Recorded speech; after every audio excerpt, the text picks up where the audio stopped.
பெருக்கிறது அதெல்லாம் ஒரு ஒரு ஒரு ஆம்பளை வந்து ஒரு தொடப்பத்தெல்லாம் எடுக்க கூடாதுங்க சார். அதுதான் அதெல்லாம் கொஞ்சம் ஏத்துக்கிற மாதிரி இல்லைங்க சார். அம்மா சொல்றதே கேட்டுக்கிறேன் சார்.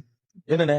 இந்த பெருக்கிறது துடைக்கிறது இந்த வேலையெல்லாம் இல்லாம மத்த வேலைகள்லாம் அப்ப மனைவி செய்யலாம். ஆமா சார்.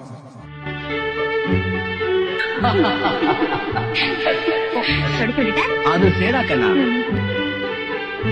நான் செத்தாலும் ஒண்ணு ஒரு வார்த்தை சொல்ல மாட்டேன் கண்ணா. எல்லா வேலையும் நீங்களே பாத்துட்டு இருக்கீங்களே, எனக்கு ஒரு வேலையும் கிடையாதா? ஒண்ணும் வேண்டாம், நீ பக்கத்துல கம்முன்னு உட்கார். இப்போ நீங்க கோலம் கூட கத்துக்கிட்டீங்க? என் கண்ணி கோலம் போடுற பார்த்து கத்துக்கிட்டேன். என்னங்க இது, என்னோட பாடு சேலையெல்லாம் நீங்க துவைக்கிறீங்க, ரொம்ப கஷ்டமா இருக்குங்க.